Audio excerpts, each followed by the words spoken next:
Hello बच्चों, कैसे आप लोग। आज हम डिस्कस करने वाले हैं क्लास 12 सेमिस्टर 3 का कॉस्टिंग का जो फर्स्ट चैप्टर है, जिसका नाम है कॉस्ट ऑफ लेबर। ठीक है बच्चों, ये फर्स्ट चैप्टर है, बिल्कुल थियोरेटिकल पार्ट्स है। इसके बाद जो नेक्स्ट चैप्टर है, दो चैप्टर्स ही है क्लास 12 में, वेस्ट बंगाल बोर्ड में सेमिस्टर 3 में। तो फर्स्ट चैप्टर जो है बिल्कुल वो थियोरेटिकल पार्ट है, तो इसलिए थोड़ा सा आपको अनईजी फील होगा थ्योरी पढ़ने में, लेकिन हम इसको इस तरह से डिवाइड करके आपको पढ़ाएंगे कि आपको बिल्कुल याद रह जाएगा, क्योंकि पॉइंट टू पॉइंट पढ़ाएंगे जो कि एमसीक्यू में आपका काम आएगा। ठीक है बच्चों, तो आप लोग हमारे साथ साथ में कॉपी पेन लेके जो नोट्स हमने आपको समझाएंगे उसको लिखते रहिए। और आपको ये काम करना, अगर आपको वीडियो अच्छा लगा तो ज़रूर वीडियो को शेयर करना है, लाइक करना है, कॉमेंट्स करना है। और जिसने अभी तक चैनल को सब्सक्राइब नहीं किए हैं वो ज़रूर सब्सक्राइब करके रखें कि उनका जो सेम 3 आने वाले हैं उसमें बहुत फायदेमंद होने वाले हैं। ठीक है बच्चों, तो चले फिर स्टार्ट करें। चलिए हम स्टार्ट करते हैं।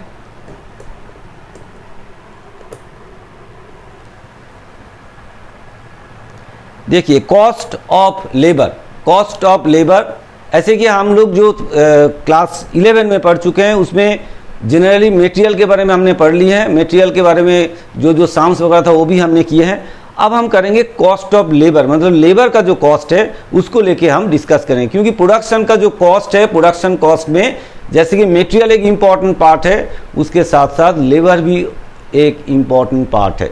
ठीक है, और लेबर जो है वो बहुत ज़्यादा इम्पोर्टेंट इसलिए है कि अगर लेबर नहीं रहेगा तो प्रोडक्शन नहीं रहेगा। प्रोडक्शन का जो अलग जो अदर्स फैक्टर्स है, सबसे महत्वपूर्ण और इम्पॉर्टेंट फैक्टर्स जो है लेबर है। ठीक है बच्चों, चले फिर आज हम स्टार्ट करें। फिर चलिए, कॉस्ट ऑफ लेबर का मतलब क्या होता है? कॉस्ट ऑफ लेबर का मतलब क्या होता है, चलिए देखते हैं। कॉस्ट ऑफ लेबर, देखिए क्या बोला गया है। Cost of labour refers to the expenses incurred by the business और organisation for employing workers. Definitely worker को एम्प्लॉय करने के लिए जो हम लोग खर्चे करते हैं, डेफिनेटली वो प्रोडक्टिव ऑर्गेनाइजेशन में ज़्यादातर वर्कर को इन्वॉल्व किया जाता है। So this includes wages. क्या क्या इसके अंदर आता है? जैसे इसके अंदर आता है includes wages, salaries, benefits and other related payroll cost. ये सब कॉस्ट आपका लेबर कॉस्ट के अंदर आता है। ठीक है बच्चों, या आप लोग भी थोड़ा सा इसको नोट्स बना के रख दीजिए हमारे साथ साथ में, क्योंकि इसी के आधार पे आपको एमसीक्यू क्वेश्चन पूछा जाएगा। ठीक है बच्चों, सो इट्स अ की element of in understanding production cost and the overall business expenses. ये बहुत ही महत्वपूर्ण पार्ट है ये लेबर। ठीक है बच्चों, चले फिर आगे बढ़े। अब टाइप ऑफ लेबर कॉस्ट जो है वो क्या क्या टाइप ऑफ लेबर कॉस्ट होता है? एक होता है आपका डायरेक्ट लेबर कॉस्ट। देखिए, direct labour cost. Direct labour cost कौन सा होता है? डायरेक्ट लेबर कॉस्ट, चलिए, direct labour cost means these are the wages और salaries of employees directly involve. यहाँ पे ये मैटर आपको मेन मैटर है कि directly involve in the production process, मतलब जो वर्कर्स प्रोडक्शन प्रोसेस में डायरेक्टली इन्वॉल्व है, डायरेक्टली प्रोडक्शन के काम पे लगे हुए हैं, उसी को जो हम पेमेंट करेंगे उसी को हम बोलेंगे, क्या बोलेंगे? Direct labour cost. लाइक जो फैक्ट्री में जो वर्कर्स है, जो वर्कर्स फैक्ट्री में काम करते हैं, डायरेक्टली प्रोडक्शन लाइन में वो लोग काम करते हैं, मशीन ऑपरेट करते हैं, तो उनका जो वेजेस होता है वो डायरेक्ट वेजेस होता है। ठीक है बच्चों, क्लियर, समझ में आया? आगे बढ़े, चलिए नेक्स्ट क्या बोला गया है? Indirect labour cost. Indirect labour cost क्या होता है? दीज आर द वेजेस और सैलरीज सपोर्ट स्टाफ, मतलब जो डायरेक्टली प्रोडक्शन के साथ नहीं जुड़े हुए हैं लेकिन वो सपोर्टिंग रोल प्ले कर रहे हैं, वो जो एम्प्लॉयज है, मतलब वो इनडायरेक्टली प्रोडक्शन में इन्वॉल्व है, तो उनको जो पेमेंट दिया जाता है, वेजेस या सैलरीज दिया जाता है, उसको हम बोलेंगे इनडायरेक्ट लेबर कॉस्ट। इसका मतलब नहीं कि उनका जरूरत नहीं है, उनका भी जरूरत है प्रोडक्शन में, लेकिन डायरेक्टली प्रोडक्शन में वो इन्वॉल्व नहीं है, इनडायरेक्टली वो सपोर्टिंग रोल प्ले करते हैं, तो इसलिए उनको जो पेमेंट हम करेंगे उसको हम बोलेंगे indirect labour cost. Like maintenance staff जो है, सुपरवाइजर जो है, एडमिनिस्ट्रेटिव जो पर्सनल है, ये लोग इनडायरेक्टली बिजनेस में मतलब प्रोडक्शन और फैक्ट्री के काम पे इन्वॉल्व है, लेकिन वो डायरेक्टली प्रोडक्शन के साथ नहीं जुड़े हुए हैं, तो उनको जो हम सैलरी या वेजेस देंगे वो बोलेंगे हम इनडायरेक्ट लेबर कॉस्ट। क्लियर बच्चों? ठीक है, आगे बढ़े। चलिए अब देखिए कि लेबर जो कॉस्ट हमने बताया है उसमें कंपोनेंट्स क्या क्या है, क्या क्या कंपोनेंट्स लेबर कॉस्ट के अंदर आता है, मतलब लेबर कॉस्ट का कंपोनेंट क्या है। ये जो लेबर कॉस्ट हमने बताया इसका क्या क्या कंपोनेंट्स है, क्या क्या कंपोनेंट्स है देख लेते हैं। Wages and salaries, definitely wages and salaries तो मिलेगा ही। जो द प्राइमरी कॉस्ट, जो प्राइमरी मेन जो कॉस्ट है वेजेस और सैलरी, जो compensation paid to the employees, इसको हम बोलते हैं वेजेस या सैलरी बोलते हैं।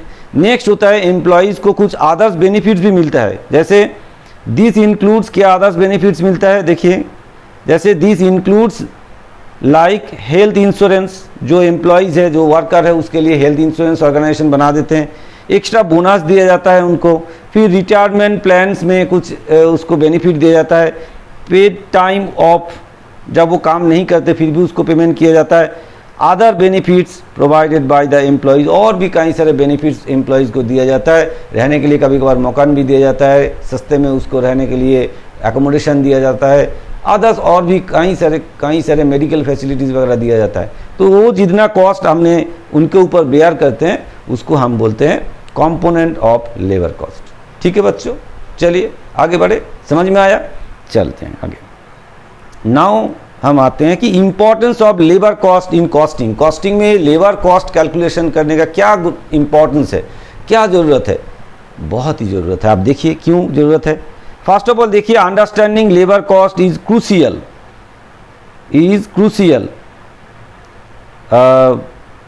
business to determine the total cost of production and accurately calculate the profit margin। अब देखिए जैसे कि हम लोग प्रोडक्शन करते हैं उसमें जैसे रॉ मटेरियल लगता है, साथ साथ में लेबर एक इम्पॉर्टेंट पार्ट है, जो लेबर भी लगता है, विदाउट लेबर प्रोडक्शन नहीं हो सकता। तो इसमें जैसे मटेरियल, रॉ मटेरियल का एक बहुत ज़्यादा पार्ट प्रोडक्शन कॉस्ट में है, ऐसे लेबर का भी एक बहुत ज़्यादा पार्ट लेबर प्रोडक्शन कॉस्ट में इन्वॉल्व है। तो इसलिए प्रोडक्शन कॉस्ट जो है उसमें लेबर कॉस्ट एक बहुत इंपॉर्टेंट पार्ट होता है। तो इसलिए वो प्रॉपर तरीके से उसको कैलकुलेशन करना बहुत ही ज़रूरी है, क्योंकि नहीं तो लेबर कॉस्ट अगर ठीक से कैलकुलेट नहीं करेंगे तो प्रोडक्शन कॉस्ट भी सही नहीं आएगा। अगर प्रोडक्शन कॉस्ट आपने सही तरीके से कैलकुलेट नहीं किए तो आपका जो प्रॉफिट मार्जिन है वो भी आपको समझ में नहीं आएगा, प्रॉपर तरीके से आप नहीं कैलकुलेट कर पाएंगे। ठीक है बच्चों, तो ये लेबर कॉस्ट इसलिए बहुत ही इंपॉर्टेंट है। नेक्स्ट होता है लेबर कॉस्ट क्या होता है, also impact various aspects of accounting such as inventory valuation and cost of goods sold. Cost of goods sold कितना कॉस्ट पड़ा उसको कैलकुलेट करने के लेबर कॉस्ट के साथ इन्वॉल्व करना पड़ेगा जो। ठीक है बच्चों, क्लियर, समझ में आया? नेक्स्ट हम आते हैं in taxation labour cost are considered when calculating taxable income. जब हम टैक्सेबल इनकम ही कैलकुलेट करते हैं तब उसका लेबर कॉस्ट का भी डिटरमाइन करना पड़ता है, क्योंकि वो एम्प्लॉयज़ है उसका टैक्स लायबिलिटी क्या होगा। तो यहाँ पे ये इन्वॉल्व नहीं है, हमारा टैक्सेशन के अंदर ये इन्वॉल्व नहीं है, ये कॉस्टिंग का पार्ट है। ठीक है, फिर भी चलिए फिर आगे बढ़े।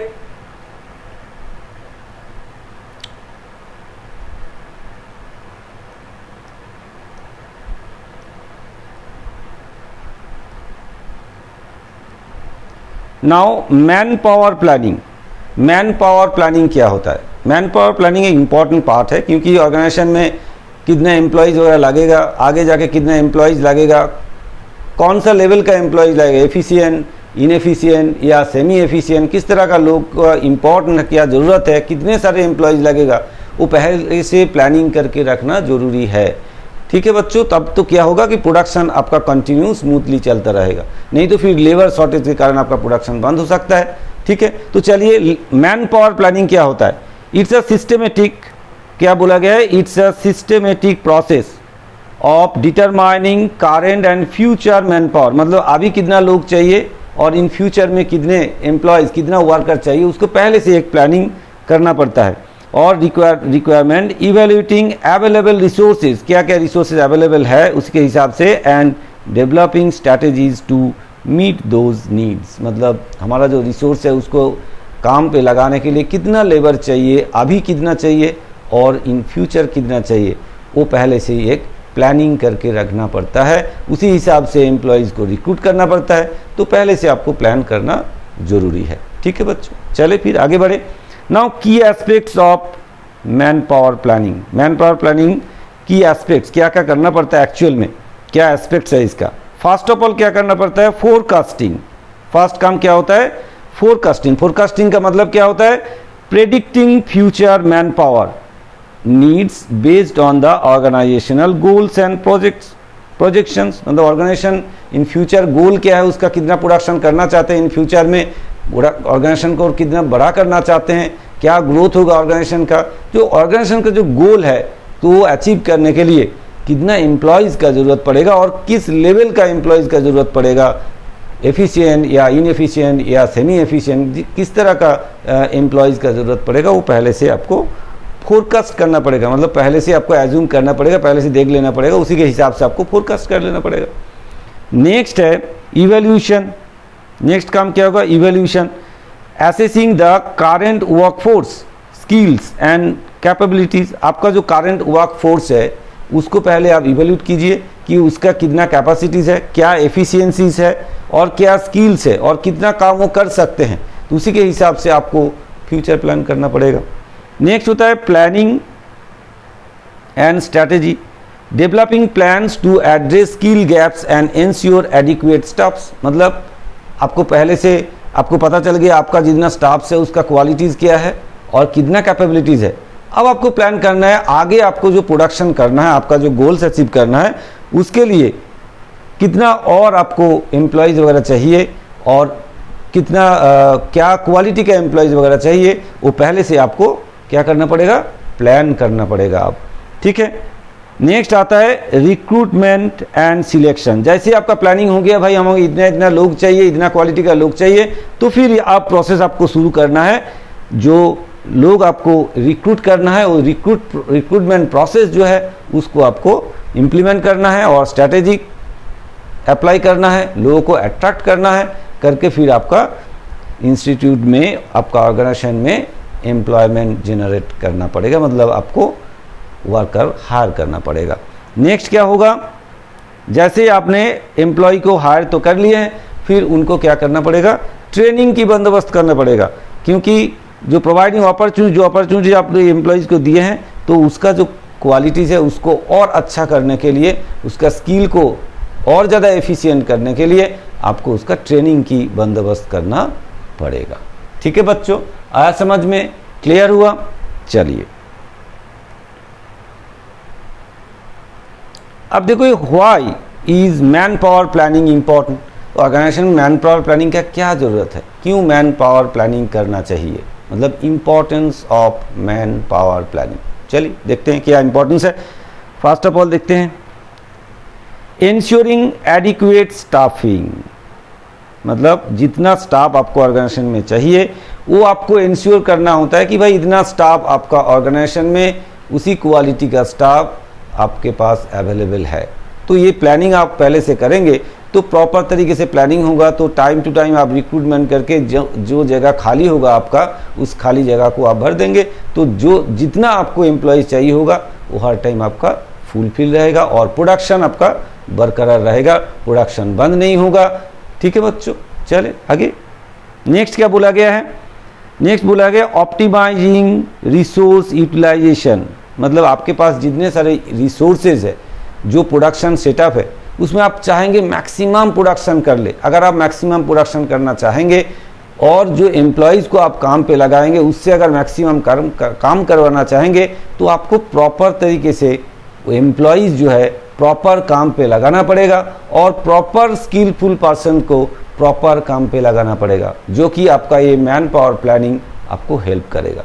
ठीक है, जिसके थ्रू आप प्रॉपर लोगों को, प्रॉपर पर्सन्स को प्रॉपर काम पे लगाएंगे तो प्रोडक्टिविटी आपका बढ़ेगा और उसमें क्या होगा, जो आपका रिसोर्स है आप उसको मैक्सिमम यूटिलाइज कर पाएंगे। ठीक है, चलिए नेक्स्ट आगे बढ़ते हैं। Improving employees productivity. जैसे कि मैन पावर प्लानिंग हम जिस तरह से करेंगे उसमें हम एम्प्लॉयज़ को ट्रेनिंग की बंदोबस्त करेंगे ट्रेनिंग की बंदोबस्त करेंगे तो उनका जो एफिशिएंसी है वो इंक्रीज होगा, उसका प्रोडक्टिविटी बढ़ेगा। प्रोडक्टिविटी अगर बढ़ता है तो प्रोडक्शन बढ़ेगा, ऑर्गेनाइजेशन को जो है कॉस्ट पर यूनिट जो कॉस्ट है वो कम पड़ जाएगा। तो प्रोडक्शन ज़्यादा होगा तो फिर पर यूनिट कॉस्ट कम हो जाएगा, उसमें ऑर्गेनाइजेशन को प्रॉफिट मार्जिन बढ़ेगा। ठीक है बच्चों, तो ये हेल्प होगा। चलिए फिर आगे बढ़े।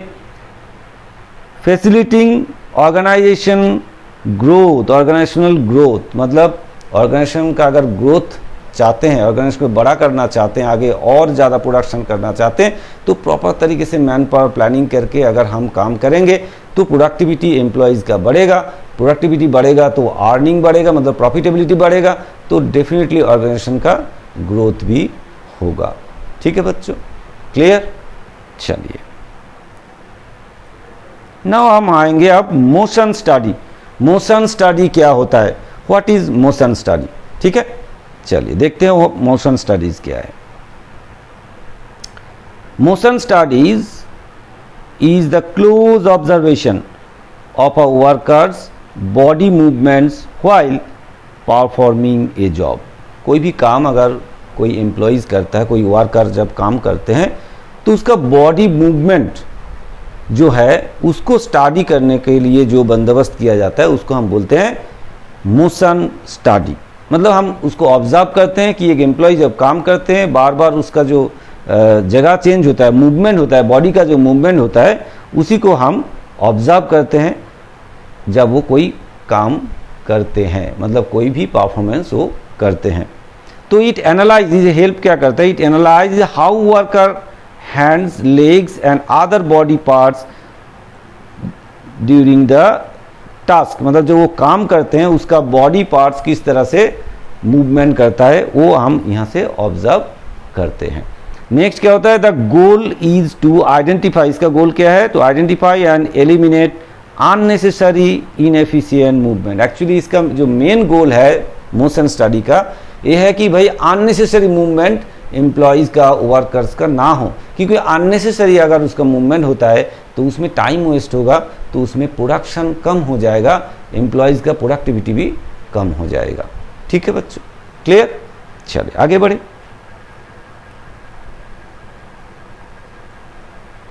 ये बिल्कुल थ्योरी पेपर्स है, आपको थोड़ा सा मज़ा नहीं भी आते होंगे लेकिन फिर भी मज़ा से पढ़ना पड़ेगा, या आप थोड़ा सा हमारे साथ साथ में लिख भी लेंगे और याद भी करने की कोशिश करेंगे तो ये आपका एमसीक्यू में हेल्प हो जाएगा, एमसीक्यू सॉल्व करने में आपको हेल्प हो जाएगा और इजीली आप कोई भी एमसीक्यू सॉल्व कर पाएंगे। ठीक है बच्चों, चले फिर आगे बढ़े। ऑब्जेक्टिव्स ऑफ मोशन स्टडी, ये मोशन स्टडीज हम क्यों करते हैं, इसका क्या ज़रूरत है या क्या ऑब्जेक्टिव्स है इसका, चलिए देखते हैं। First of all, reduce unnecessary movement, reduce unnecessary movement. Actually motion study aims to eliminate wasteful movements, मतलब जो उसका ज़रूरत है ही नहीं मूवमेंट करने का उसको अगर एलिमिनेट कर दिया जाए, मतलब उसको ना करना पड़े तो क्या होगा, सच एज रीचिंग फॉर, किस लिए वो मूवमेंट करता है, reaching for tools that are out of reach और अननेसेसरी स्टेप्स, मतलब जो टूल्स उसको चाहिए काम करने के टाइम पे वो यहाँ दूर में कहीं रखा हुआ है तो फिर उसको जाके भाग के वो लाना पड़ता है, फिर किया, फिर उस काम किया, उसको रख के आया, फिर दूसरा टूल्स लाने के लिए फिर भागा। ऐसा ना हो, ऐसा सिस्टम हम मेंटेन करेंगे, ऐसा मेथड अप्लाई करेंगे कि भाई उसको बार बार इधर उधर भागना ना पड़े, उसके हाथ के आसपास में ही वो सामान और टूल्स अवेलेबल रहे कि वो जैसे उसका ज़रूरत है वो तुरंत उसको मिल जाए। तो फिर क्या होगा, उसका टाइम बच जाएगा, वो प्रोडक्टिविटी काम पे ज़्यादा इन्वॉल्व होगा, इधर उधर भागना दौड़ना उसका कम हो जाएगा। नेक्स्ट बोला गया है इम्प्रूव वर्क मेथड, वर्किंग जो मेथड्स है, जिस मेथड में वर्क काम होता है, प्रोडक्शन होता है, उसका जो मेथड है उसको इम्प्रूव करने के लिए, जैसे बाय एनालाइजिंग मूवमेंट्स और motion study can help identify better ways to perform task. जो काम होता है जिस तरह से हो रहा है तो अगर हम उसको ऑब्जर्व करें तो उसको और बेटर तरीके से हम काम कर सकते हैं, उसका तरीका यहाँ से हम निकाल के लाते हैं। ठीक है, तो is leading to increase efficiency and productivity. Definitely अगर वो उसको ज़्यादा मूवमेंट ना करना पड़े, वो अगर अपना काम पे ध्यान दे, ज़्यादा काम कर पाए तो उसका एफिशिएंसी भी बढ़ेगा, प्रोडक्टिविटी भी बढ़ जाएगा। Reduce fatigue bye eliminating unnecessary movements, motion studies can help reduce physical strain and fatigue on workers. Worker अगर यहाँ से सामान लेने के लिए बार बार उधर दौड़ जाए, फिर उधर दौड़े, इधर दौड़े, भाई दौड़ते रहेंगे तो ऐसे उसका पसीना छूट जाएगा, तो उसका काम करने का जो एनर्जी है वो तो दौड़ने भागने में चला जाएगा। तो अगर उसका दौड़ना भागना जितना हम कम कर देंगे तो फिर क्या होगा, उसका जो फैटिग है, मतलब फैटिग होता है, वो थोड़ा सा कम हो जाएगा, वो अपना तरीके से अपना काम कर पाएगा। ठीक है बच्चों, तो इसको हमारा मोटो ये है कि भाई उसको इधर उधर ना भगाए, एक ही जगह रह के वो अपना काम प्रॉपर तरीके से कर पाए। इंक्रीज प्रोडक्टिविटी, भाई अगर हम ये सब दौड़ना भागना एलिमिनेट कर देंगे तो फिर वो एक जगह बैठ के काम करेंगे, उसका ना तो उसका फैटिग होगा, ना उसको इधर उधर भागने का ज़रूरत पड़ेगा, तो वो आराम से अपना काम कर पाएगा। तो आराम से काम कर पाएगा तो प्रोडक्टिविटी तो ऐसे ही बढ़ जाएगा। जितना वो भागने दौड़ने में टाइम वेस्ट करता, उस टाइम अगर वो प्रोडक्शन में इन्वॉल्व हो जाए तो उसको प्रोडक्शन ज़्यादा हो जाएगा। तो प्रोडक्शन ज़्यादा हो जाएगा तो इसमें ऑर्गेनाइजेशन का ही तो फायदा है। तो इसलिए ऑर्गेनाइजेशन चाहेगा ही भाई एम्प्लॉयज़ को जितना कम भगाया जाए, बैठ के अपना तरीके से काम करवाया जाए, जितना उसका आवर्स है उसको इफेक्टिवली यूज़ किया जाए, तो उतना ही फायदा ऑर्गेनाइजेशन के लिए। ठीक है, क्लियर है, समझ में आया? चलिए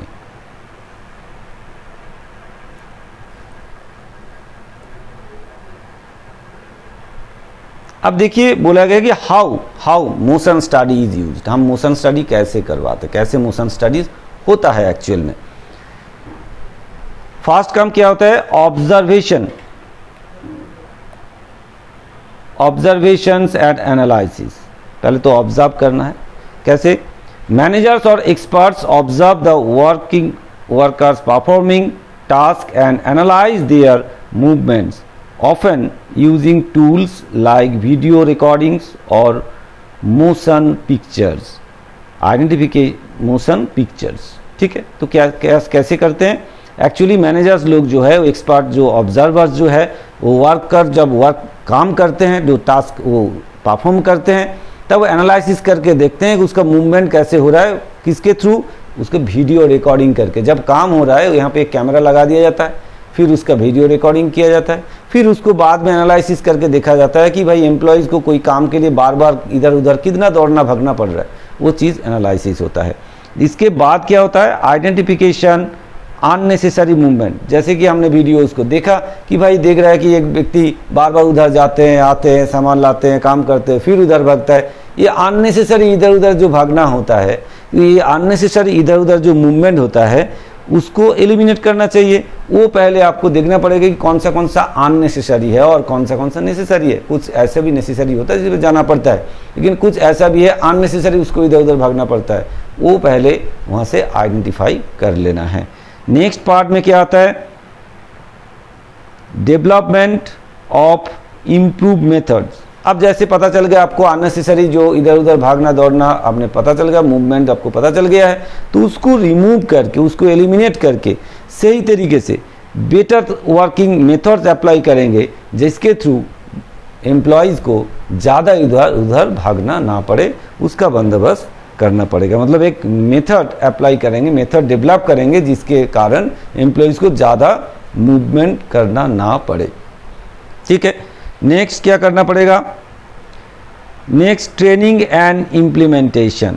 मतलब जो मेथड हम अप्लाई करने वाले हैं उसके ऊपर वर्कर को ट्रेन करना पड़ेगा, क्योंकि ये नए मेथड्स है तो एम्प्लॉयज़ को नहीं पता होगा, तो एम्प्लॉयज़ को प्रॉपर तरीके से इस न्यू मेथड में ट्रेन करना पड़ेगा और उसके बाद वो मेथड इम्प्लीमेंट करना पड़ेगा, मतलब उस मेथड में काम शुरू करना पड़ेगा। ठीक है, ये है हमारा तरीका, किस तरह से हम motion study step by step करेंगे। क्लियर? तो पहला काम क्या होगा, ऑब्जर्वेशन एंड एनालिसिस। पहले ऑब्जर्व करेंगे, एनालिसिस करेंगे वीडियोस को। तो एक बात आपको या ध्यान देना है, इसमें एक चीज़ क्वेश्चन आपका एग्जाम में आ सकता है। मोशन स्टडी में जब यूज़ करते हैं वहाँ पे कैमरा यूज़ होता है, वीडियो कैमरा यूज़ होता है, ये आपको ध्यान रखना है, क्वेश्चन आपका एमसीक्यू में आएगा। फिर उसके बाद क्या करना पड़ता है, आइडेंटिफिकेशन ऑफ अननेसेसरी मूवमेंट्स, उसके बाद डेवलपमेंट ऑफ इम्प्रूव मेथड, उसके बाद क्या करना पड़ेगा, उस मेथड के ऊपर एम्प्लॉयज़ को ट्रेनिंग देना पड़ेगा, उसके बाद उसको इम्प्लीमेंटेशन करना पड़ेगा। ठीक है बच्चों, क्लियर, समझ में आया। अब आएगा टाइम स्टडी। मोशन स्टडी आपको समझ में आया है, अब हम आएंगे डिस्कस करेंगे टाइम स्टडी लेके। टाइम स्टडी क्या है? टाइम स्टडी इन्वॉल्व्स, देखिए time study involves observing and recording the time taken to perform specific task in an industrial operation. जब प्रोडक्शन में कोई एम्प्लॉयज़ कोई प्रोडक्शन सेक्टर में काम करते हैं, कोई भी एक चीज़ बनाने के लिए और कोई भी एक काम करने के लिए उसका कितना टाइम लग रहा है, वो टाइम को यहाँ पे रिकॉर्डिंग किया जाता है और उसी हिसाब से उसको एनालिसिस किया जाता है। तो रिकॉर्डिंग करने का जो तरीका है, वो काम जो कर रहा है उसका परफॉर्म करने के लिए जितना टाइम लगता है, उस टाइम को रिकॉर्डिंग करने का जो तरीका है, उसी को हम बोलते हैं टाइम स्टडी। इसमें हम स्टॉप क्लॉक यूज़ करते हैं। ठीक है, इसमें हम स्टॉप क्लॉक यूज़ करते हैं। जब काम स्टार्ट होता है फिर उसको ऑन करते हैं, जैसे उसका काम ख़त्म हुआ तो स्टॉप क्लॉक ऑफ करेंगे और देखेंगे भाई कितना टाइम लगा वो काम करने के लिए। क्लियर। तो अब आते हैं भाई, ये टाइम स्टडी हम करते क्यों है, फैक्ट्री में टाइम स्टडी हम क्यों करवाते हैं, इसका क्या ज़रूरत है? ज़रूरत है, ज़रूर इम्पोर्टेंस है इसका, इसलिए करवाए जाते हैं। क्या इम्पोर्टेंस है, देखते हैं क्या इम्पोर्टेंस है। First of all, determining standard time. भाई कोई भी एक काम करने के लिए, कोई भी एक यूनिट प्रोडक्शन करने के लिए उसका एक स्टैंडर्ड टाइम होना चाहिए। भाई इतना टाइम उसको नॉर्मली लगना चाहिए, इससे ज़्यादा लगे या कम लगे हमको फिर उसको एनालिसिस करना पड़ेगा, क्यों कम लगा क्यों ज़्यादा लगा। अगर एम्प्लॉयज़ को कंट्रोल करना है, वर्किंग कॉस्ट ऑफ लेबर अगर आपको कंट्रोल करना है, तो आपको कोई भी काम के लिए एक स्टैंडर्ड टाइम फिक्स कर देना पड़ेगा। तो अगर स्टैंडर्ड टाइम हम फिक्स करेंगे तो कैसे करेंगे, हमको टाइम स्टडी करना पड़ेगा। कोई भी काम के लिए जनरल कितना टाइम लगता है एम्प्लॉयज़ को, अगर हम स्टडी करेंगे तो हमको पता चल गया कि एक काम करने के लिए, ये एक यूनिट प्रोडक्शन करने के लिए नॉर्मली कितना टाइम लगता है। तो उसी हिसाब से हम क्या करेंगे, टाइम स्टडी के हिसाब से हम एक स्टैंडर्ड टाइम फिक्स कर देंगे कोई भी आइटम प्रोडक्शन करने का। तो पहला काम क्या है, डिटरमाइनिंग स्टैंडर्ड टाइम। बोलते time study helps establishment standard time for completing A task, कोई भी काम करने का, which essentials for setting production targets. अगर आपको प्रोडक्शन टारगेट फिक्स करना है कि हमको इतना क्वांटिटी प्रोडक्शन करना है, तो इतना क्वांटिटी अगर आपको प्रोडक्शन करना है, इतना एम्प्लॉयज़ आपके हाथ में है, तो उतना प्रोडक्शन करने के लिए आपको एक एक आइटम के लिए कितना टाइम चाहिए आपको पता चल गया, स्टैंडर्ड टाइम है। उसी हिसाब से आपको देखना पड़ेगा कि इतना क्वांटिटी प्रोडक्शन करने के लिए इसी टाइम के अंदर अगर आपको करना है तो कितना एम्प्लॉयज़ लगेगा, तो वो आपको मिल जाएगा। अगर आप स्टैंडर्ड टाइम नहीं फिक्स किए तो आपको पता भी नहीं चलेगा कितना एम्प्लॉयज़ लगेगा और कितने घंटा काम करना पड़ेगा। ठीक है। नेक्स्ट बोला गया है labour cost management. Bye knowing the standard time businessman can better manage labour cost. Definitely आपको अगर पता ही है पहले से कि इतना स्टैंडर्ड टाइम लगता है, उसी हिसाब से आप जो लेबर कॉस्ट है उसको मेंटेन कर पाएंगे, क्योंकि ensuring that the workers are appropriately compensated and that production is efficient। अगर आपको पता है कि स्टैंडर्ड टाइम इसका इतना है, तो वर्कर जो काम कर रहा है आपके पास, वो जो प्रोडक्शन किए हैं वो ऑन द मार्क है या उससे कम प्रोडक्शन कर रहा है, उसके ज़्यादा प्रोडक्शन कर रहा है, तो आपको पता चल जाएगा। तो उसी हिसाब से आप एम्प्लॉयज़ को पेमेंट करेंगे और साथ साथ में आपको भी पता चलेगा कि आपका एम्प्लॉयज़ एफिशिएंट है या इनएफिशिएंट है। ठीक है, तो उसके हिसाब से आपको पता भी चल जाएगा। क्लियर, समझ में आया।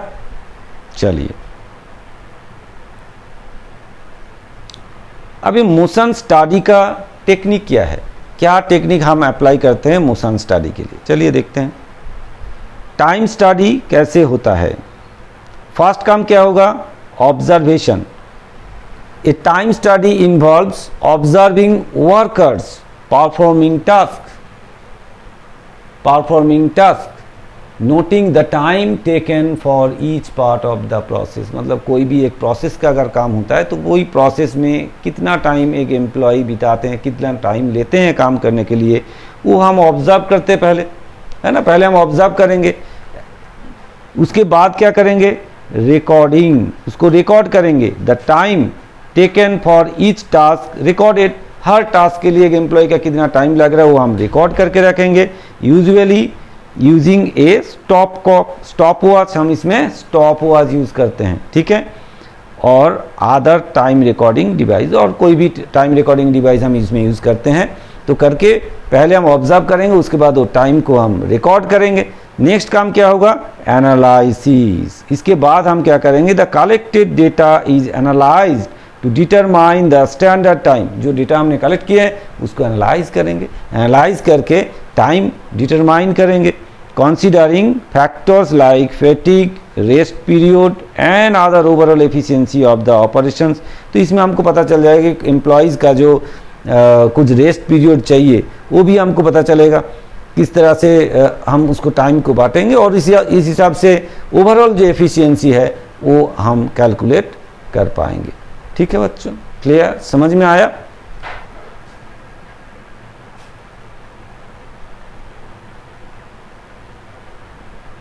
Now time keeping. Time keeping का मतलब क्या होता है? देखिए, time keeping refers to recording. Time keeping refers to recording of attendance of employees and time they spend in actual work, idle time, over time and other relevant activities. Time keeping में क्या होता है कि time employees जो organisation में आते हैं वो कितना टाइम ऑर्गेनाइजेशन में बिताते हैं उसका जो हिसाब किताब हम रखते हैं, जो टाइम कीपिंग करते हैं, मतलब लिख के रखते हैं कि भाई कब ऑर्गेनाइजेशन में आया, कब गया, उस हिसाब से कितना टाइम उसने भी मतलब ऑर्गेनाइजेशन में कहाँ कहाँ काम किए, उसका जो हिसाब किताब हम करते हैं उसको बोलते हैं टाइम कीपिंग जनरली। ठीक है, तो ये ज़रूरत है टाइम कीपिंग, क्योंकि एम्प्लॉयज़ कब आ रहा है कब जा रहा है, अगर हिसाब किताब नहीं रखेंगे तो मुश्किल है, कौन एम्प्लॉय आए कौन एम्प्लॉय नहीं आए, कितना टाइम उसने बिताए, तो उस हिसाब से तो प्रोडक्शन कॉस्ट जो है वो भी कैलकुलेशन होगा ना। तो इसलिए टाइम कीपिंग बहुत ही ज़रूरी है। तो इसके बाद ही हम डिस्कस करेंगे भाई टाइम कीपिंग का पर्पस क्या है, ठीक है, क्यों टाइम कीपिंग हम करते हैं। चलिए फिर, बोर तो नहीं हो रहे हैं अब लोग, अगर होंगे फिर भी पढ़ाई तो करना पड़ेगा। ठीक है, चलिए, पर्पस ऑफ टाइम कीपिंग, क्यों हम टाइम कीपिंग करते हैं। फर्स्ट देखिए क्या बोला गया है, एक्यूरेट वेज कैलकुलेशन। आपको अगर वेज कैलकुलेशन, वर्कर जो काम करते हैं उसको वेजेस पे करना है, तो वेज उसको अगर पे करें, कितना वेजेस पे करेंगे तो वो पे कैलकुलेट करने के लिए, अगर वो कितना टाइम आपका ऑर्गेनाइजेशन में काम किए, कितने दिन उसने छुट्टी मार लिए और कितना टाइम उसने वेस्ट कर दिए, वो आपको नहीं पता चलेगा, तो आप कैसे उसका वेजेस कैलकुलेट करेंगे। तो time keeping data essential for determining the total hours work by each employees which is necessary for calculating the ways and other labour related cost, है ना। कोई भी एम्प्लॉयज आपका ऑर्गेनाइजेशन में कितना टाइम बिताए, कितना टाइम काम किए, वो घंटा कितना घंटा काम किए, वो अगर आप कैलकुलेट नहीं करेंगे तो फिर कहाँ से वेजेस कैलकुलेट करेंगे। तो अगर ये टाइम आपको मिल गया है तो उसी हिसाब से आप उसका वेजेस या अदर्स कोई भी लेबर कॉस्ट जो है वो आप कैलकुलेट कर पाएंगे। तो फास्ट क्या होगा, एक्यूरेट वेजेस कैलकुलेशन करने के लिए आपको टाइम कीपिंग का ज़रूरत है। ठीक है, क्लियर, समझ में आया। नेक्स्ट आगे बढ़े, नेक्स्ट क्या बोला गया है, labour cost control. Labour cost control, it helps identifying and controlling any idle time and overtime, minimizing unnecessary labor expenses। अब देखिए, जो अगर टाइम कीपिंग आप करेंगे तो आपको पता चलेगा कि कोई आइडल टाइम जा रहा है या ओवर टाइम हो रहा है, ये सब आपको पता चलेगा। तो उसी हिसाब से आप उसको मिनिमाइज़ करने की कोशिश करेंगे, और मिनिमाइज़ करके आपका जो लेबर कॉस्ट है वो आपको कंट्रोल में आप ला सकते हैं। अगर आपको नहीं पता होगा कि कितना टाइम किसने बिताया तो आप वेजेस भी नहीं कैलकुलेट कर पाएंगे, कंट्रोल भी तो नहीं कर पाएंगे। Next, overhead cost apportionment. ठीक है, time keeping data use to apportion overhead cost to different products और services based on labour hours, है ना। लेबर लोग जो है कितना टाइम काम किए हैं, जो लेबर आवर्स कितना गया है, हमने लेबर से कितना टाइम काम करवाए, टोटल लेबर आवर्स कितना काम हुआ, उसी के हिसाब से हम लोग क्या करते हैं कि जो लेबर का जो टाइम होता है, मतलब लेबर आवर्स रेट निकालते हैं, और लेबर आवर्स के हिसाब से हम लोग क्या करते हैं, जो आदर्श ओवरहेड जो खर्चा होता है, जो ओवरहेड जो एक्सपेंसेस होता है, उसको लेबर आवर्स के हिसाब से हम लोग अलग अलग जो प्रोडक्शन यूनिट्स है या अलग अलग जो प्रोडक्ट बनते हैं उसमें डिस्ट्रीब्यूट करते हैं। तो इसलिए अगर आपको ओवरहेड को डिस्ट्रीब्यूट प्रॉपर तरीके से करना है तो उसके लिए भी आपको क्या चाहिए, टाइम कीपिंग का ज़रूरत है। ठीक है बच्चों, क्लियर, समझ में आया? देखिए नेक्स्ट, एम्प्लॉयज बेनिफिट्स। एम्प्लॉयज़ को जो बेनिफिट्स दिया जाता है, मतलब एम्प्लॉयज़ को जो सैलरी या वेजेस तो दिया ही जाता है, उसके साथ साथ एक्स्ट्रा भी कुछ दिया जाता है। जैसे क्या दिया जाता है, अटेंडेंस रिकॉर्ड्स आर क्रूशियल। क्यों crucial? For calculating benefits like pension, gratuity and leave with पे। जैसे कि एम्प्लॉयज़ को जब रिटायरमेंट होता है उसको पेंशन दिया जाता है या ग्रेचुइटी दिया जाता है, या जो लीव विथ पे मतलब वो छुट्टी भी रहता है उसको पेमेंट किया जाता है। किस हिसाब से करेंगे वो अगर आपको अटेंडेंस रिकॉर्ड मिलेगा तो उसी के हिसाब से तो आप ये सब चीज़ कैलकुलेट करेंगे और उसी हिसाब से उसको पे करेंगे। ठीक है, क्लियर है, समझ में आया? एम्प्लॉयज़ बेनिफिट्स पे करने के लिए भी आपको टाइम कीपिंग का ज़रूरत है। नेक्स्ट होता है legal compliance. Time keeping data is needed to comply with statutory requirement regarding employee hours and wages. क्योंकि एम्प्लॉयज़ को जो वेजेस या आवर्स कितना घंटे हमने काम करवाए हैं उसके लिए टाइम कीपिंग जरूरी है। क्यों जरूरी है? क्योंकि ये आपका स्टैट्यूटरी ऑब्लिगेशन है। एज पर गवर्नमेंट रूल्स आपको उसका टाइम जो है वो कीपिंग करके रखना पड़ेगा, दिखाना पड़ेगा कितना टाइम आपने उसको काम करवाए। ठीक है बच्चों, तो इसलिए आपको टाइम कीपिंग करके रखना पड़ेगा। ठीक है, क्लियर है, समझ में आया? ये हर जो नोट्स आपको दिख रहा है ये पर्टिकुलर नोट वाइज हम आपको डिस्कस कर रहे हैं, इसलिए कि इसी के अंदर से ही आपको एमसीक्यू पूछा जाएगा। अगर आप ध्यान से इसको पढ़ ले, हमारे बात सुन ले, या आप इसको कॉपी भी कर ले अपना कॉपी में, तो इसी के अंदर से ही आपको एमसीक्यू पूछा जाएगा। ठीक है बच्चों, क्लियर, समझ में आया? अब ये टाइम कीपिंग का मेथड्स क्या मेथड्स हम टाइम कीपिंग में यूज़ करते हैं, चलिए देखते हैं। एक होता है मैनुअल मेथड। मैनुअल मेथड मतलब मैनुअली लिखा जाता है उसमें। तो ये मैनुअल मेथड के अंदर क्या आता है, एक होता है अटेंडेंस रजिस्टर। ये आपने देखा होगा कहीं भी ऑफिस में आप जाएंगे। अब ज़्यादातर क्या हो गया, मैनुअल मेथड नहीं है, ज़्यादातर आपका वो मैकेनिकल मेथड ही यूज़ होता है। कहीं कहीं अभी भी देखेगा छोटा ऑर्गेनाइजेशन अगर होगा तो उसमें मैनुअल मेथड अभी भी अप्लाई होता है। तो एक होता है अटेंडेंस रजिस्टर, ये सबसे ईजी मेथड है। एक रजिस्टर रहता है और रजिस्टर में ऑर्गेनाइजेशन का जो एम्प्लॉयज़ है उसका नाम रहता है और उसमें टाइम मेंटेन करके उसको सिग्नेचर करना पड़ता है। ये होता है आपका रजिस्टर। जब वो आते हैं ऑर्गेनाइजेशन में, जब अराइव करते हैं ऑर्गेनाइजेशन में, तब वो टाइम लिख के अंदर जाते हैं, और जब वो छुट्टी के टाइम घर जाते हैं उसी टाइम के उसका डिपार्चर टाइम वो लिख के साइन करके घर जाते हैं। इस तरह से एक रजिस्टर्ड मेंटेन होता है। जनरली ये आपका फैक्ट्री का जो गेट है, गेट के सामने ही जो टाइम कीपिंग ऑफिस होता है वह ये मेंटेन होता है। ठीक है बच्चों, क्लियर, समझ में आया? चलिए नेक्स्ट होता है टाइम शीट्स और card.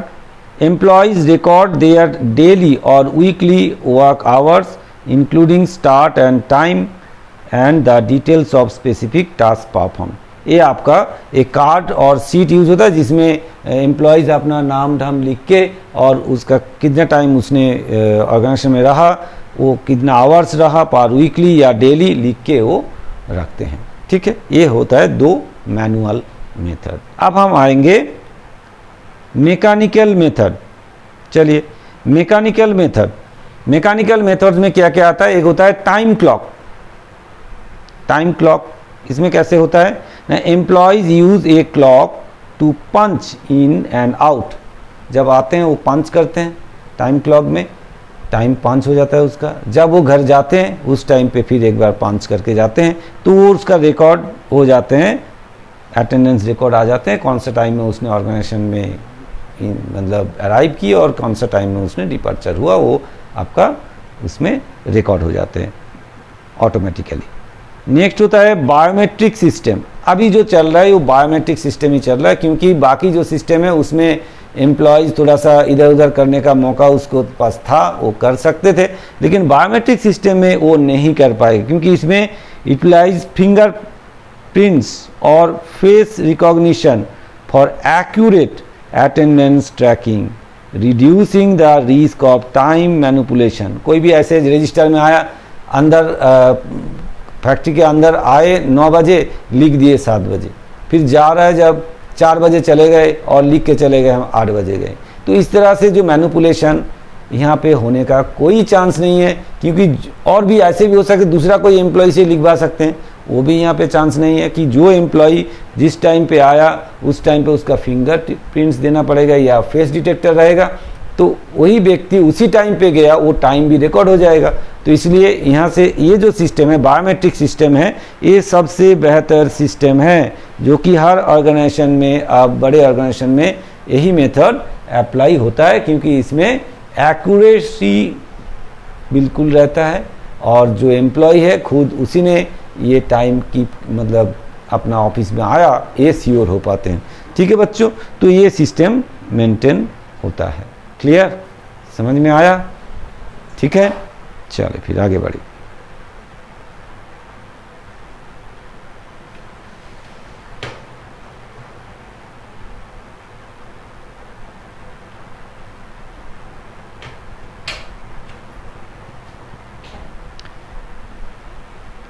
Now purpose of time booking.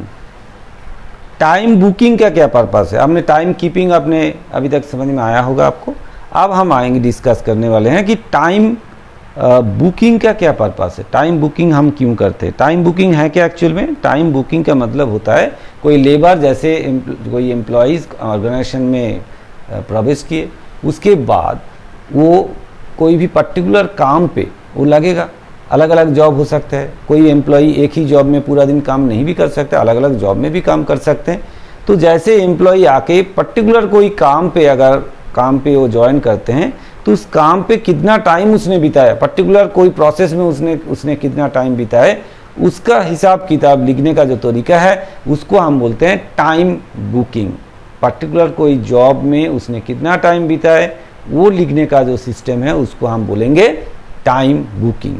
ऐसे टाइम कीपिंग, जैसे अंदर आया और अंदर आके जैसे एम्प्लॉयज़ ऑर्गेनाइजेशन में आए और जब ऑर्गेनाइजेशन से गए उस टाइम जैसे हम मेंटेन करते हैं उसको हम बोलते हैं टाइम कीपिंग। लेकिन टाइम बुकिंग का मतलब होता है पर्टिकुलर जॉब में कितना टाइम उसने बिताए हैं, मतलब एम्प्लॉयज़ ने कितना टाइम बिताया है, वो जब जहाँ पे हम लिखते हैं उसको हम बोलते हैं टाइम बुकिंग। ठीक है बच्चों, क्लियर? चलिए, अब पर्पस क्या है, क्यों हम टाइम बुकिंग करते हैं? चलिए देखते, टाइम कीपिंग तो हम करते ही हैं, फिर उसके साथ साथ टाइम बुकिंग भी क्यों करते हैं, उसका पर्पस क्या है, चलिए देख लेते हैं।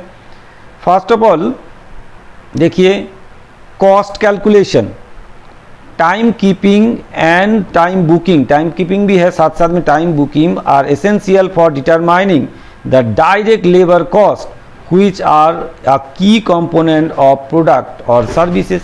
कोई भी एक प्रोडक्ट या सर्विसेज हम बनाते हैं उसमें लेबर कॉस्ट एक की कॉस्ट है, वो कॉस्ट कैलकुलेट करने के लिए कितना टाइम लेबर उसमें बिताए हैं, उस जॉब में इन्वॉल्व हुए हैं, वो अगर हम कैलकुलेट करेंगे तब जाके इजीली उसका कितना कॉस्ट पड़ा, उस लेबर कॉस्ट कितना पड़ा उस प्रोडक्ट के लिए, वो हम कैलकुलेट कर पाएंगे। ठीक है, तो इसलिए क्या करना पड़ेगा, टाइम बुकिंग ज़रूरी है, टाइम बुकिंग करना पड़ेगा। ठीक है, क्लियर? नेक्स्ट क्या होता है, एफिशिएंसी मेजरमेंट। हाँ, अब कोई एम्प्लॉयज़, कोई वर्कर प्रोडक्शन में जो काम कर रहे हैं, कोई भी काम कितना टाइम में किए हैं, वो जो स्टैंडर्ड टाइम है उससे ज़्यादा टाइम लिए या उससे कम टाइम में वो काम कर दिए, या स्टैंडर्ड क्वांटिटी जितना प्रोडक्शन करना था उससे ज़्यादा क्वांटिटी प्रोडक्शन किए या उससे कम किए, मतलब उसका एफिशिएंसी क्या है, वो एफिशिएंसी हम मेज़र कर पाएंगे। टाइम लिख के रखेंगे कितना टाइम लिया तभी तो जाके कर पाएंगे। तो इसलिए एफिशिएंसी मेज़र करने के लिए, एम्प्लॉयज़ का, वर्कर का जो एफिशिएंसी वो मेज़र करने के लिए आपको टाइम बुकिंग का ज़रूरत है। ठीक है बच्चों, क्लियर, समझ में आया? चलिए next, fixing responsibility. Fixing responsibility time booking data can be use to pinpoint the reasons for variance in time taken on different jobs और process। अगर कोई काम पे टाइम क्यों अलग अलग लगा, कोई प्रोसेस में या कोई जॉब के लिए अलग अलग टाइम क्यों लगा, टाइम वेरिएशन क्यों हुआ, वो अगर हम जानना चाहते हैं तो फिर क्या होगा, आपको टाइम बुकिंग करना पड़ेगा। पर्टिकुलर जॉब के लिए कितना टाइम बिताया गया है, तो इसमें क्या होगा, जो एम्प्लॉयज़ है उसका अपना एक रिस्पॉन्सिबिलिटी रहेगा कि भाई हमको इतना टाइम यहाँ काम कर लेना है, काम करना है, टाइम ज़्यादा नहीं लगना चाहिए। वो रिस्पॉन्सिबिलिटी वाला बात उसके ऊपर आ जाते हैं। तो वो रिस्पॉन्सिबिलिटी मतलब टाइम रिस्पॉन्सिबिलिटी फिक्स करने के लिए आपको टाइम बुकिंग का ज़रूरत है। Overhead cost allocation, time booking क्या हेल्प करता है, to allocation direct labour cost, जो लेबर डायरेक्टली उस प्रोडक्शन के मतलब उसमें काम किए हैं, तो उसको जो लेबर कॉस्ट जो है, जो डायरेक्ट है वो तो डायरेक्ट आपको पता ही चलेगा, उसके साथ उसी हिसाब से जो इनडायरेक्ट लेबर कॉस्ट होता है, मतलब जो प्रोडक्शन में डायरेक्टली इन्वॉल्व नहीं है जो एम्प्लॉयज़, उसका जो कॉस्ट है जिसको हम बोलते हैं एक्चुअल में इनडायरेक्ट लेबर कॉस्ट, मतलब ओवरहेड बोलते हैं।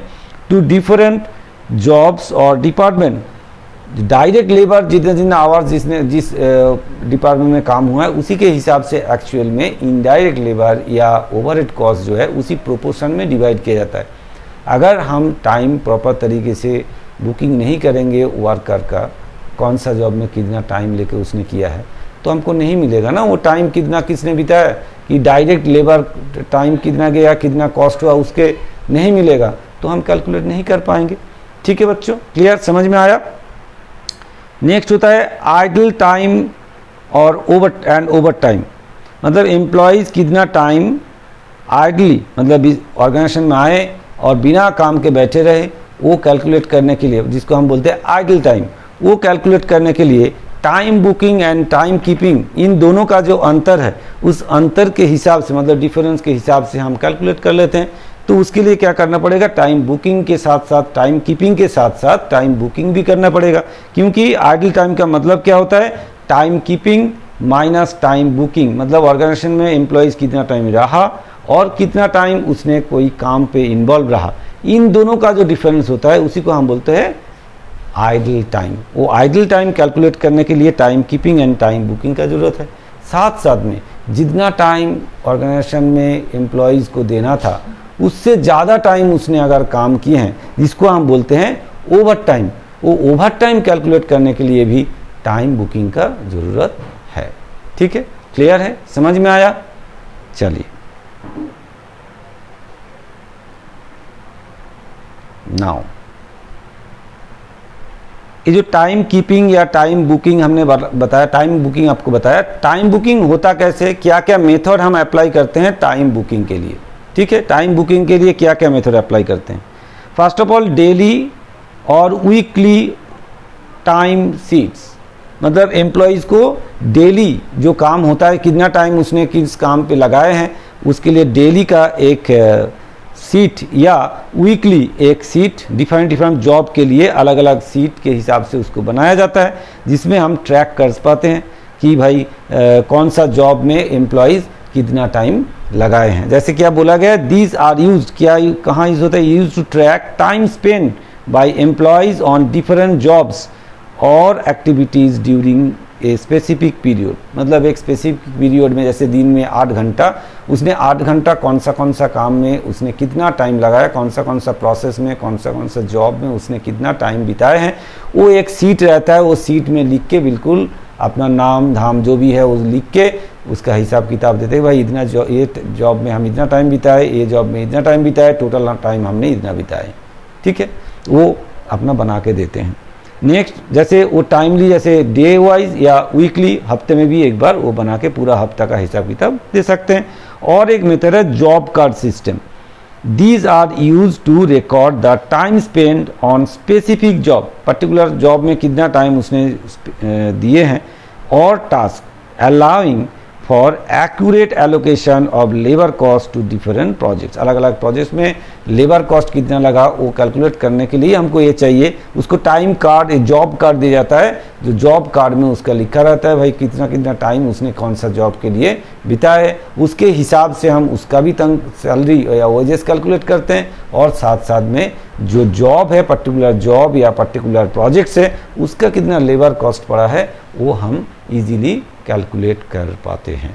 ठीक है, क्लियर है, समझ में आया? चलिए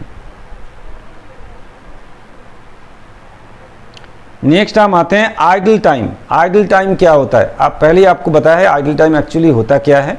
आइडल टाइम का मतलब क्या होता है? Idle time is the time when labour और equipment are not actively engaged in production but are still incurring cost। मतलब जो वर्कर है वो ऑर्गेनाइजेशन में है, उसके लिए हम उसको तनख्वाह पे कर रहे हैं, वेजेस पे कर रहे हैं, लेकिन फिर भी उस टाइम के लिए वो काम नहीं करते हैं। मतलब उस टाइम के लिए वो एक्टिवली काम नहीं करते, मतलब काम ही नहीं करते, बैठे रहते हैं या कहीं और टाइम बिताते हैं, लेकिन उसके लिए फिर भी हम लोग उसको पे करते हैं, वेजेस पे करते हैं, कॉस्ट बेयर करते हैं। तो उस टाइम के, जिस टाइम के लिए हम ऐसे वेजेस पे करते हैं लेकिन एम्प्लॉयज़ काम नहीं करते, उसी टाइम को हम बोलते हैं आइडल टाइम। ठीक है, उसको हम बोलते हैं आइडल टाइम। क्लियर? अब आएंगे हम आइडल टाइम का कारण क्या है, क्यों आइडल टाइम होता है, ये बहुत इंपॉर्टेंट है। आइडल टाइम के ऊपर आपका बहुत सारे MCQ आने वाले हैं, तो इसलिए आपको ध्यान से इसको पढ़ना है। चलिए, क्यों आइडल टाइम होता है? तो causes of idle time, causes of idle time को हमें दोनों पार्ट से डिवाइड कर लें। एक होता है नॉर्मल आइडल टाइम और एक होता है एबनॉर्मल आइडल टाइम। अब नॉर्मल आइडल टाइम क्या होता है और उसका कारण क्या है वो पहले हम जानेंगे, उसके बाद एबनॉर्मल में चलेंगे। चलिए, फर्स्ट ऑफ ऑल क्यों नॉर्मली जो टाइम आइडल टाइम होता है, क्यों क्यों क्यों मतलब ये आइडल टाइम होता है? एक होता है ब्रेक्स एंड रेस्ट। अब देखिए, टाइम फॉर मील ब्रेक्स, जैसे दोपहर में खाना खाने के लिए आपको जाना ही पड़ेगा, उसके लिए जो जितना टाइम लगता है वो आपको देना है, जैसे नॉर्मली एक टाइम जितना लगता है वो देना पड़ेगा। नेक्स्ट होता है पर्सनल नीड्स, जो होता है पर्सनल नीड्स मतलब जो भी एम्प्लॉय टॉयलेट जाना, इधर उधर जाना, उसके लिए टाइम उसको देना पड़ता है। शॉर्ट रेस्ट, कभी कभार ऑर्गेनाइजेशन में सिस्टम होता है शॉर्ट टाइम के लिए थोड़ा रेस्ट देना पड़ता है एम्प्लॉयज़ को, कंसीडरिंग ये सब आपका नॉर्मल आइडल टाइम के अंदर आता है। आपको बिल्कुल ये सब बिल्कुल याद रखना है, क्योंकि इसी के बेस में आपका MCQ क्वेश्चन होगा। नॉर्मल आइडल टाइम का एग्जाम्पल आपको पूछा जाएगा, तो तब आपको ऐसे याद रखना पड़ेगा।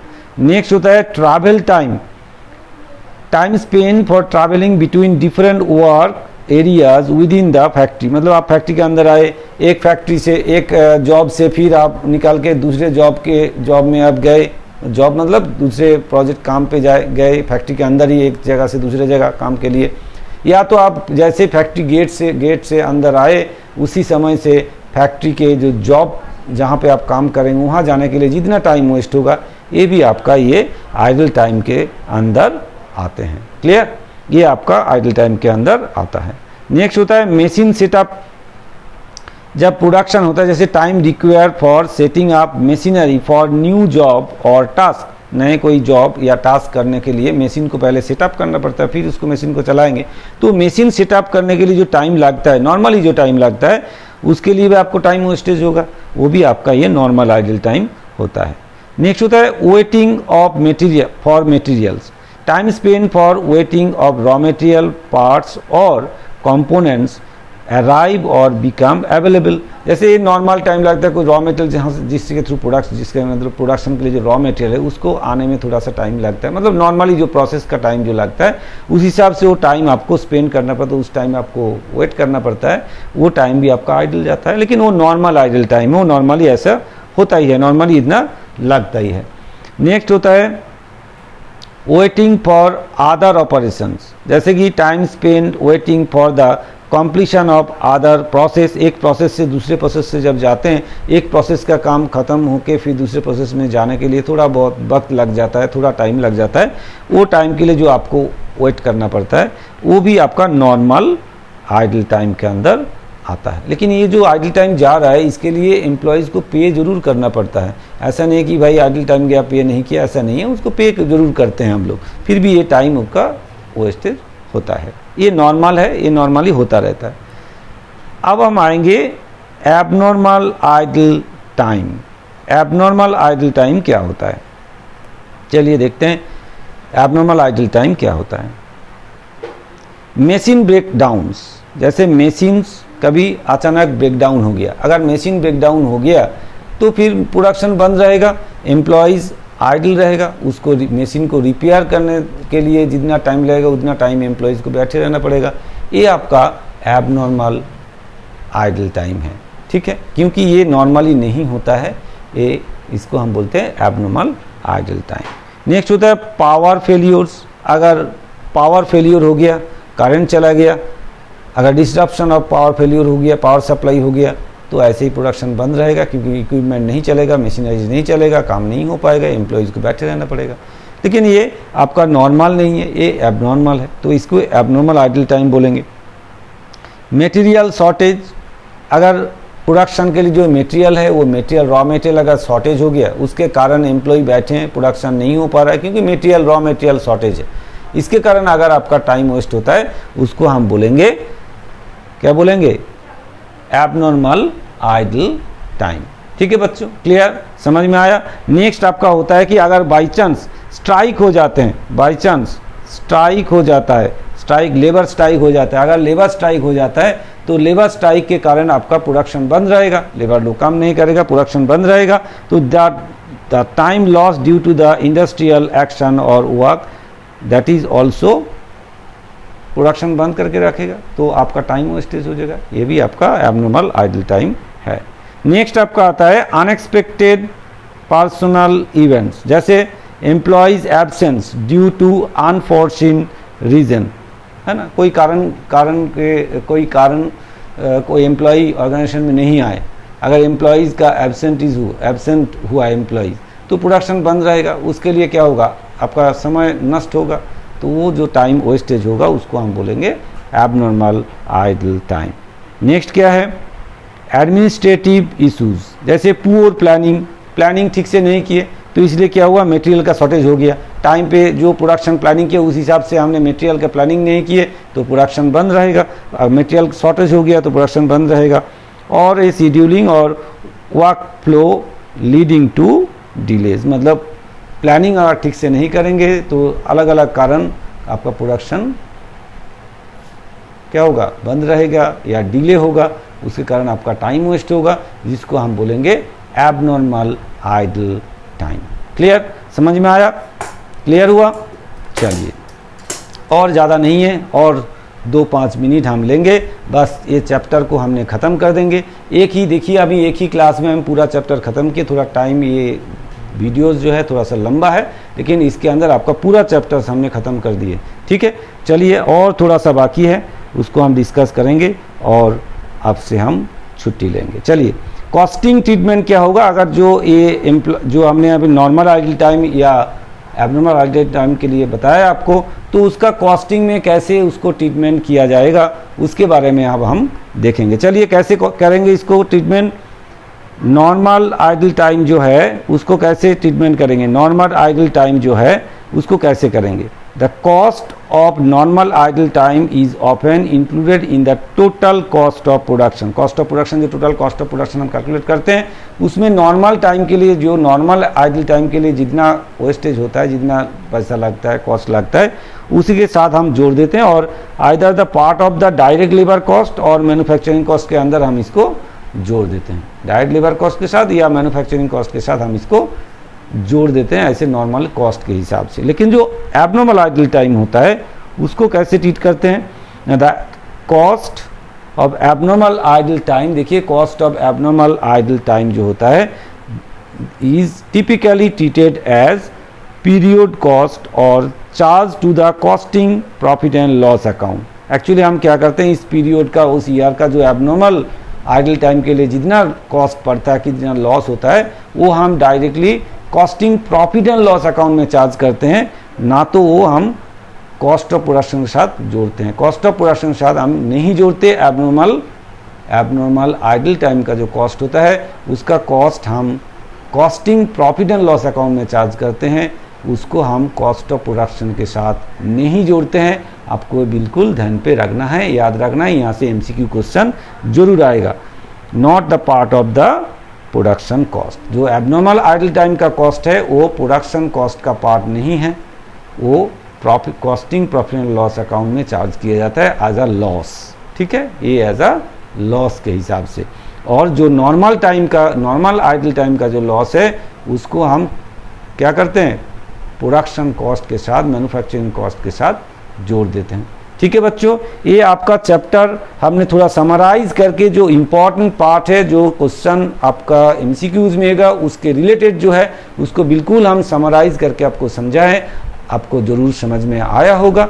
अगर आपको समझ में आया है तो आपको ये वीडियोस शेयर करना है, लाइक करना है, कमेंट्स करना है और ज़रूर चैनल को सब्सक्राइब करके बेल आइकन दबा के रखना है कि और भी हम जैसे वीडियो बनाएं वो आपके पास पहुंचे और आपको हेल्प करे और आपका जो आगे जो सेमेस्टर एग्ज़ाम है वो अच्छा जाए, आपको 40 में 40 मार्क्स मिल जाए। ठीक है, तो इसलिए आपको क्या करना पड़ेगा, हमको भी हेल्प करना है, हमारा चैनल को सब्सक्राइब करके और वीडियोस को शेयर करके। ठीक है बच्चों, फिर मिलते हैं नेक्स्ट वीडियो में जहां हम नेक्स्ट चैप्टर लेके डिस्कस करेंगे, जिसमें थोड़ा सा साम्स है, वो प्रॉब्लम है, वो प्रॉब्लम लेके डिस्कस करेंगे और आपको फ़ायदा करेंगे। ठीक है बच्चों, फिर मिलते हैं नेक्स्ट वीडियो में। Thank you.